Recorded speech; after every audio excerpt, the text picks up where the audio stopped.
there, Dee here from Front Office Guru. Have you been struggling with a high rate of turnover at your front desk? If so, you're not alone. In fact, this has become quite common in private practices over the past few years. Now, you might be wondering, well, what's really the cause of that high rate of turnover?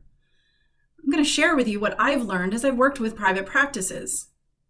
Number one, you didn't hire the best fit to begin with. So you have to ask yourself, are you testing your applicants to see how they do answering the phone, getting patients scheduled, collecting what's due at the time of service, and preventing cancellations? This is going to show you where their weaknesses are and how well they compensate. Number two, you were rushed to fill that position. Look, I get it. People leave us high and dry and they leave us in a lurch. But this goes along with number one. When you're rushed to fill a position, you're going to overlook those red flags, whether big or small. And that's going to cause you problems because 2 weeks in, they're gone. And now you're back to where you were again. Number three, you didn't train them to be masters of their position.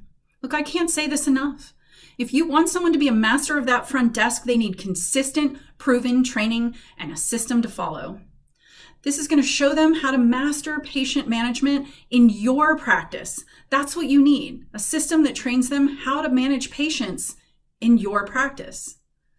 On-the-job training, look, I get it. Sometimes we're in a rush. We got to get them trained up. We're in a hurry. But it gives you hit or miss results because it's happening around all the other stuff that goes on at the front desk, and things get missed.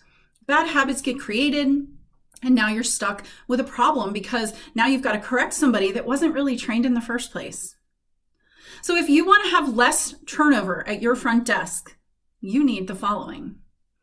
One, you need a recruiting and hiring program that weeds out those who aren't a good fit. This should include aptitude testing, skills testing, and observation at the front desk to make sure they see how much work that's going to be. You should also have a team that helps you to hire so that you're not alone in doing this because they're going to see things that a potential applicant is never going to show the owner or a higher level manager in a practice. Number two, don't put yourself in that position. Don't be rushed to fill the front desk position. In fact, you should be constantly working on hiring for that position.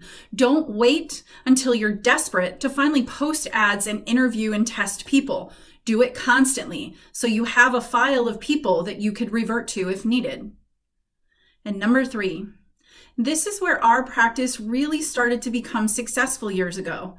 When we put our attention on the front desk, when we got them fully trained up so they were masters of their universe, that's when the practice boomed.